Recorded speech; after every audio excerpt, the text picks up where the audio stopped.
Welcome to news talk with VD Sameer. Uttar Pradesh के अंदर 2027 में विधानसभा का चुनाव ड्यू है। उत्तर प्रदेश के अलावा पूरे देश की जनता, पूरे देश का मीडिया, बड़े बड़े न्यूज़ चैनल, तमाम लोगों की जो नज़र है वो उत्तर प्रदेश विधानसभा चुनाव की ओर है। उत्तर प्रदेश का चुनाव जो है वो बहुत इम्पोर्टेंस जो है इसलिए रखता है क्योंकि ये माना जाता है कि दिल्ली की सत्ता का रास्ता उत्तर प्रदेश से, लखनऊ से होके जाता है। इसका जो सीधा सीधा मतलब है वो ये है कि उत्तर प्रदेश के अंदर 80 सीटें हैं लोकसभा की और 403 सीटें हैं विधानसभा की।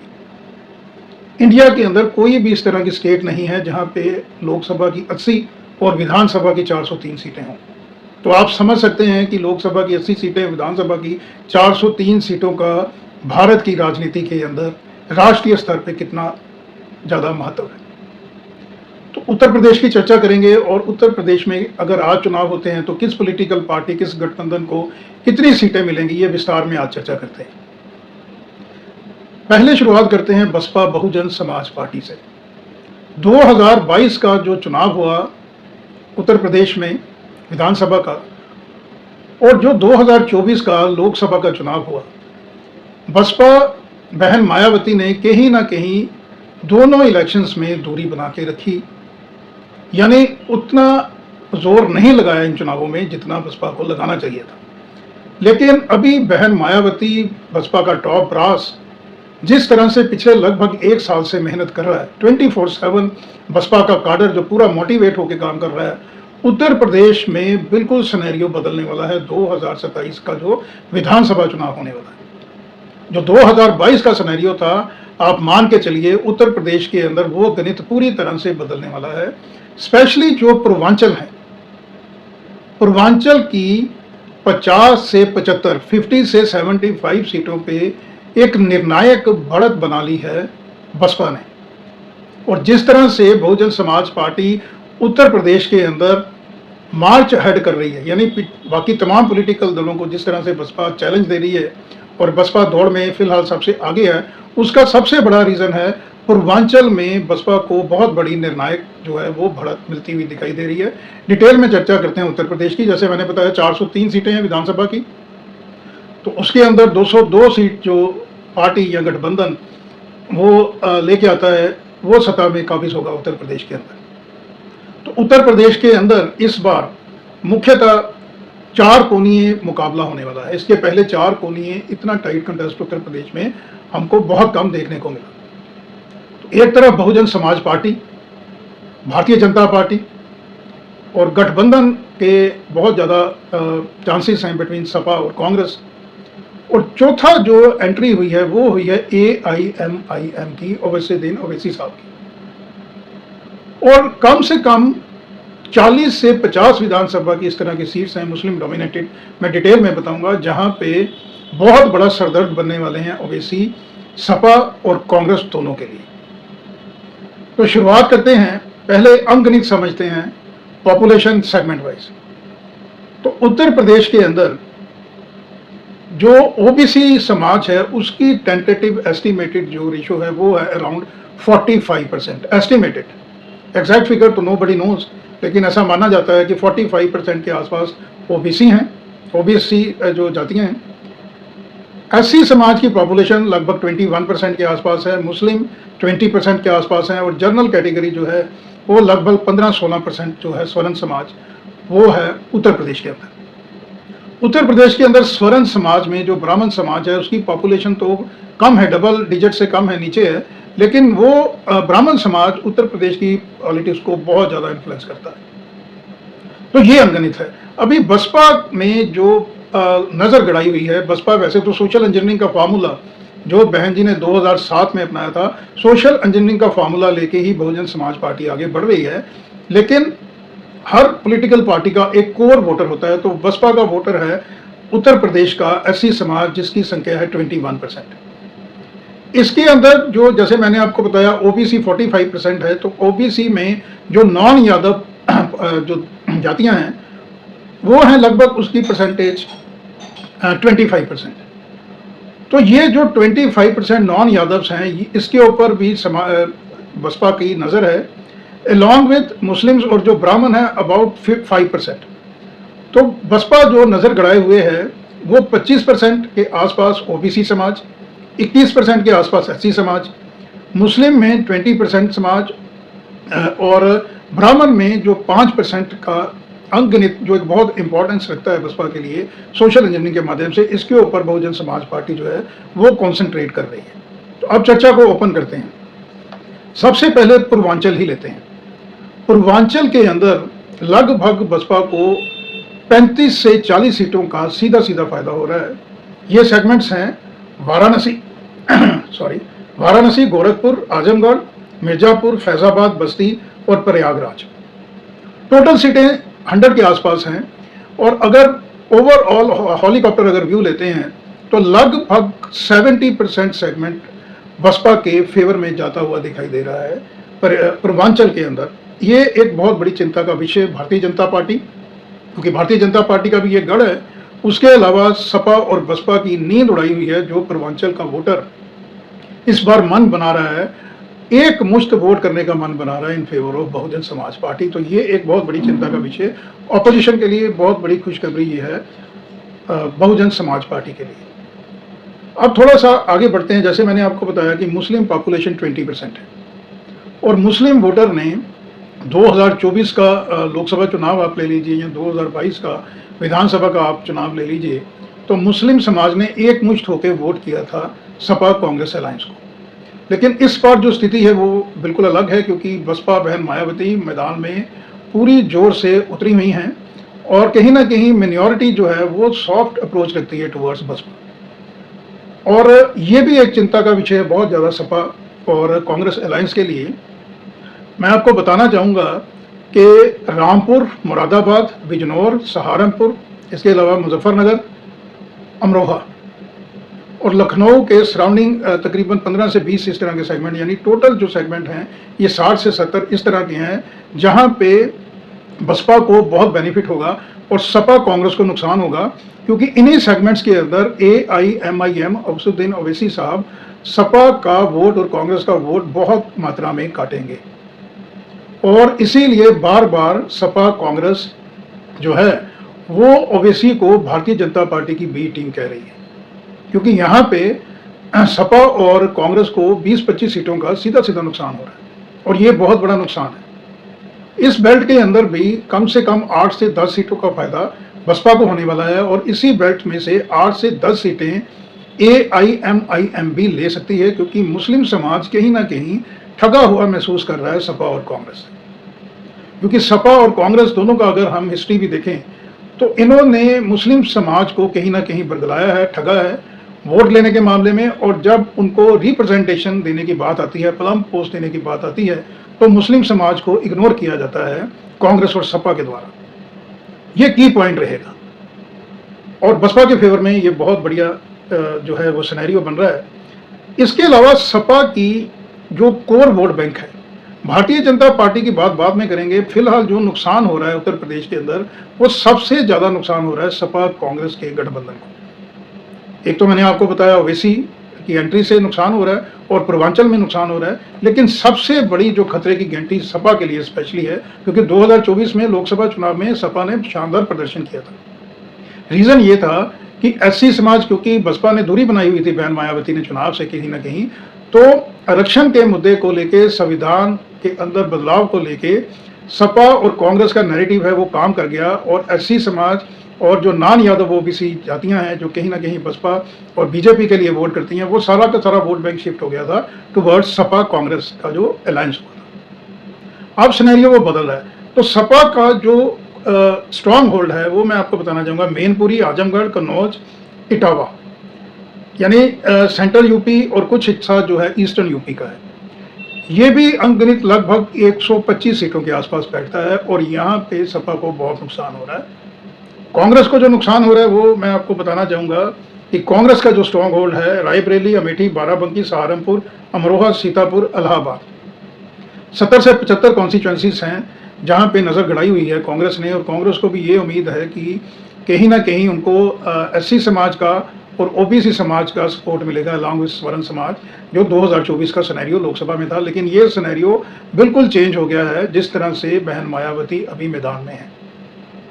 तो कांग्रेस को सीधा सीधा रायबरेली, अमेठी, बाराबंकी, सहारनपुर, अमरोहा, सीतापुर, इलाहाबाद में नुकसान हो रहा है। सपा को सेंट्रल यूपी, ईस्टर्न यूपी जो उनका स्ट्रॉन्ग होल्ड है वहां पे नुकसान हो रहा है। अब जो की पॉइंट फेवर कर रहा है बसपा को, वो है बसपा की जो एससी समाज का स्ट्रॉन्ग होल्ड है। वहां पे लगभग इस वक्त 90% लोगों ने मन बना दिया है कि वो बसपा की तरफ जाएंगे। यानी जो वोटर 2024 में शिफ्ट हो गया था टुवर्ड सपा, वो सारा का सारा एससी समाज फिर से हाथी की सवारी करने को तैयार है। और ये सेगमेंट हैं सीतापुर, हरदोई, प्रयागराज, आजमगढ़, खेरी, भागपत, गौतम बुद्ध नगर। लगभग 60 से 65 सीटें जहां पे बसपा को बहुत ज़्यादा फायदा हो रहा है। अब बात करते हैं भारतीय जनता पार्टी की। योगी आदित्यनाथ साहब मुख्यमंत्री की कुर्सी पे विराजमान है। 2 चुनाव भारतीय जनता पार्टी ने लगातार जीते, जिसके पीछे का अंकगणित मैं आपको समझाता हूं। जो सेंटर लेवल पे सब्सिडीज और सोशल वेलफेयर की स्कीम्स थी, उसको लेके उत्तर प्रदेश के अंदर जो नॉन यादव्स हैं, ओबीसी समाज, लगभग 25%, उन्होंने बढ़ चढ़ के वोट दिया भारतीय जनता पार्टी को, स्पेशली 2019 के लोकसभा चुनाव के अंदर।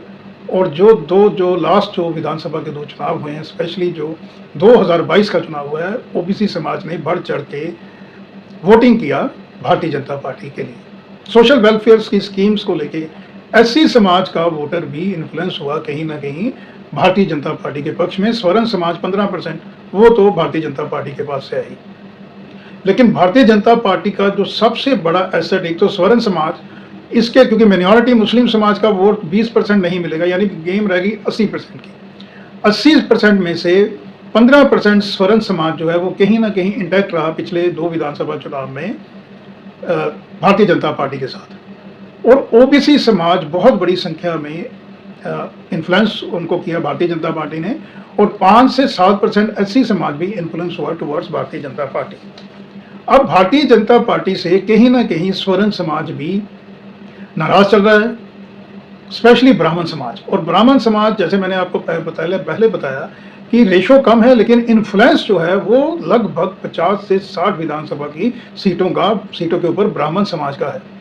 सोशल इंजीनियरिंग का जो फैक्टर बसपा का जो एक बहुत बड़ा एसेट है, एक हथियार है, उसको लेके भारतीय जनता पार्टी चिंतित है। स्पेशली ब्राह्मण समाज कहीं ना कहीं बसपा की तरफ इन्फ्लुएंस हो रहा है।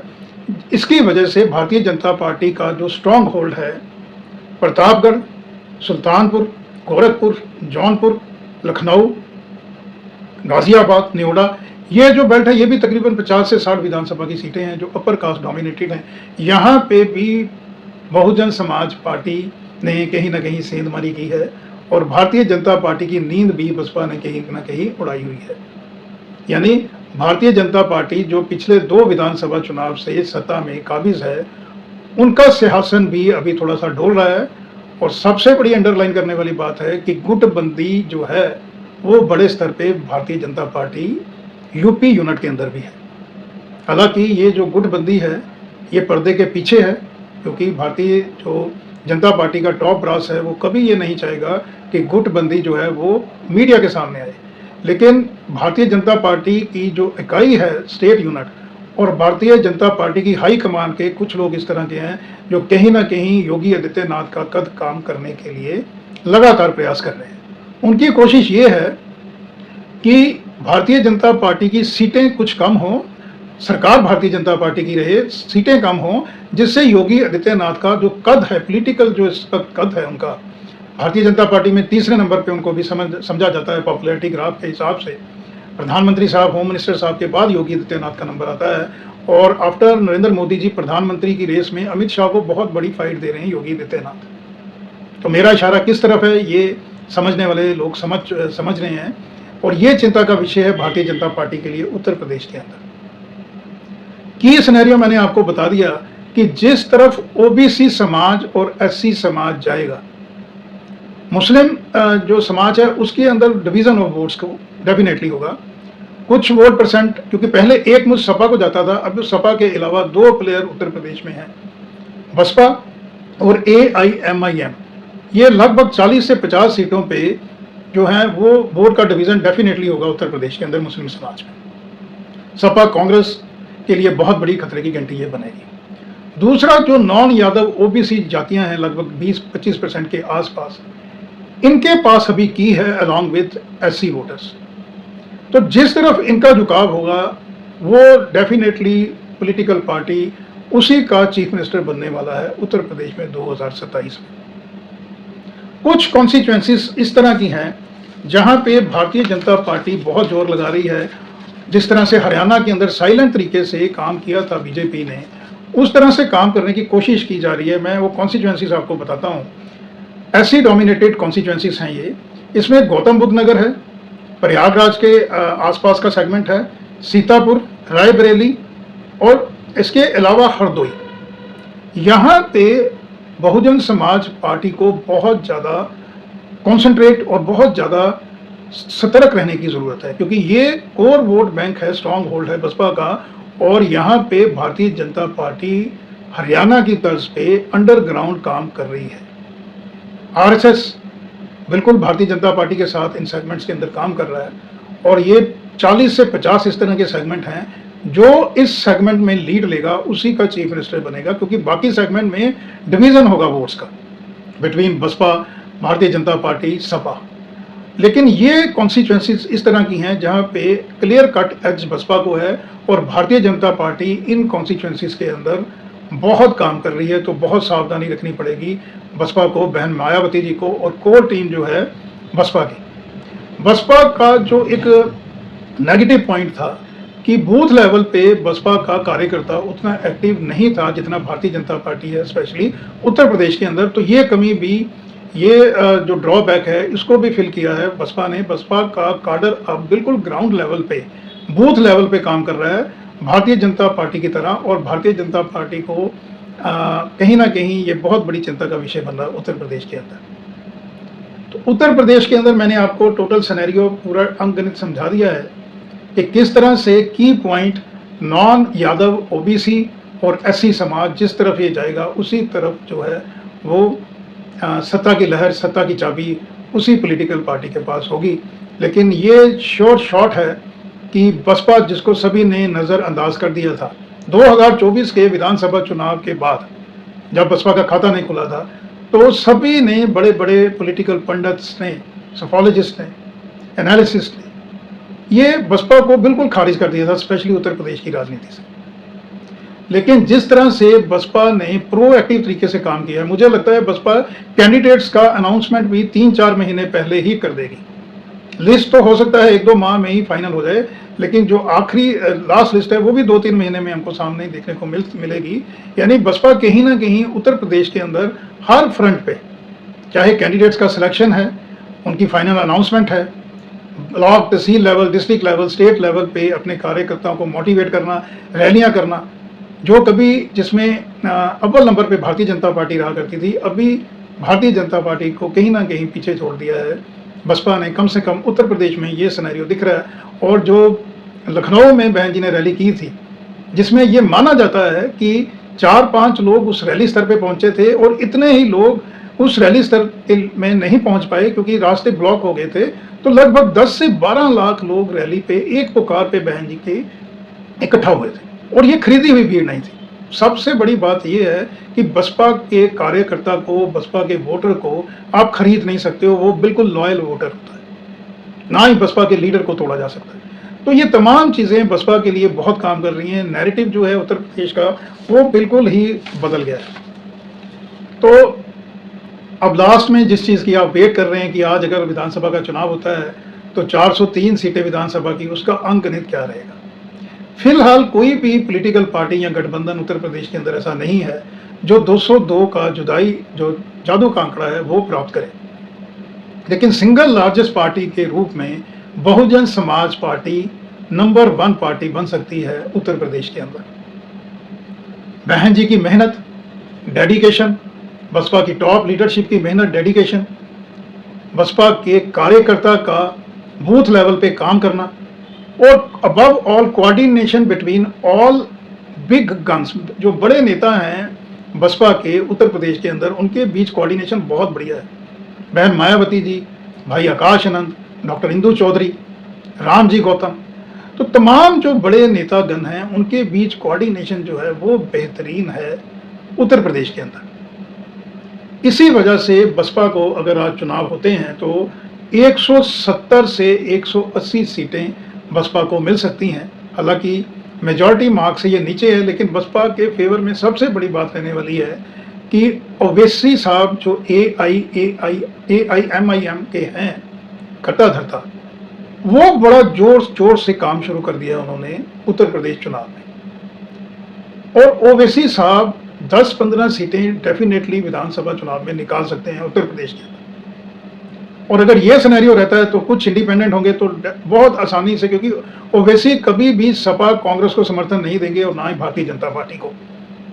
उन्होंने स्पष्ट रूप में कई बार कहा है कि वो अलायंस करना चाहते हैं केवल और केवल बसपा के साथ। तो अगर अलायंस नहीं भी होता है, तो प्री पोल अगर नहीं होता है alliance between Baspa and AIMIM, तो भी कोई चिंता की बात नहीं है। Post poll alliance definitely between Baspa और AIMIM के बीच होगा, और कुछ इंडिपेंडेंट कुछ और लोग शामिल हो सकते हैं। तो बसपा की डेफिनेटली सरकार बनने के बहुत ज़्यादा चांसेस हैं। 15 साल के बाद वापसी हो सकती है बसपा की उत्तर प्रदेश के अंदर, और इसका संदेश जो है वो भारत के कोने कोने में जाएगा। यानी 2029 का जो लोकसभा चुनाव है उसमें बसपा बहुत बड़ा प्लेयर बन सकती है। दूसरे नंबर पे भारतीय जनता पार्टी, बसपा को बहुत ज़्यादा सावधान रहना पड़ेगा। जैसे मैंने आपको पहले बताया कि SC डोमिनेटेड कॉन्स्टिट्यूएंसीज के अंदर RSS की मदद से बीजेपी बहुत मेहनत कर रही है, और बहुत क्लोज कंटेस्ट है बिटवीन भारतीय Janata party and BSP। Taken it for granted नहीं ले सकती है BSP, क्योंकि बीजेपी भी एक 24/7 इलेक्शन की मशीन है और मशीनरी है, और बसपा का और बीजेपी का गैप बहुत ज़्यादा नहीं है। जैसे मैंने आपको बताया 170-180 सीटें ले सकती है बसपा, तो भारतीय जनता पार्टी भी नेक टू नेक है बसपा के विद 160 से 170 सीटें बीजेपी भी ले सकती है। यानी there is going to be a very very tight contest between Baspa and Bharatiya Janata party. तो बहुत ज़्यादा और मेहनत करने की ज़रूरत है बसपा को, अगर इस गैप को थोड़ा और बढ़ाना है। और जैसे मैंने आपको बताया कि सपा कांग्रेस को बहुत बड़ा नुकसान हो रहा है, और 2024 का जो लोकसभा में जो रिजल्ट आए थे, जिसको लेकर सपा कांग्रेस को बहुत उम्मीद थी कि 2027 में उनकी सरकार बन सकती है, ये बिल्कुल ही सिनेरियो चेंज हो गया है। चेंज इसलिए हुआ है कि SC समाज ने जो वोट परसेंट बढ़ चढ़ के दिया था 2024 में सपा कांग्रेस अलायंस को, वो सारा का सारा वोट शिफ्ट हो रहा है बैक टू बसपा। और नॉन यादव OBC जातियां भी हैं, उसके अंदर भी डिवीजन होगी। कुछ वोट बसपा की तरफ जाएगा, कुछ वोट भारतीय जनता पार्टी की तरफ जाएगा। तो सपा कांग्रेस अलायंस को बहुत बड़ा झटका लग रहा है उत्तर प्रदेश के अंदर, और 50 से 60 सीटें भी अगर इस गठबंधन की आ जाएं तो गनीमत समझिए। क्योंकि 2024 के लोकसभा चुनाव के बाद अखिलेश यादव ने स्पेशली ये एक समझ लिया था, उनका एक विश्वास हो गया था कि बहन जी अब एक्टिव पॉलिटिक्स से बाहर हो जाएंगी, और बसपा का जो SC समाज का वोट है वो 20% बहुत बड़ा परसेंटेज है, वो आ जाएगा सीधा का सीधा सपा के पास। तो अंकगणित उस अगर सिनेरियो में देखें तो फिर सपा को बहुत बड़ा एक फायदा हो सकता था, क्योंकि 45% OBC समाज का वोट जो है ये भी एक मुश्त होकर सपा की तरफ आ सकता था अलॉन्ग विद SC समाज। उस सिनेरियो में तो भारतीय जनता पार्टी को बहुत बड़ा नुकसान होना था। जैसे लोकसभा में उनको 2024 में भारतीय जनता पार्टी को नुकसान हुआ, उसी तर्ज पे भारतीय जनता पार्टी को 2027 में नुकसान होना था। लेकिन सारा का सारा अंगणित, सारी की सारी गेम बसपा ने, बहन मायावती ने बिगाड़ दी है सपा और कांग्रेस की। एक तो SC समाज सारा वापस चला गया बसपा के पास, और 20% के आसपास जो नॉन यादव OBC जातियां हैं वो भी कहीं ना कहीं सपा की तरफ जाती हुई दिखाई दे रही हैं।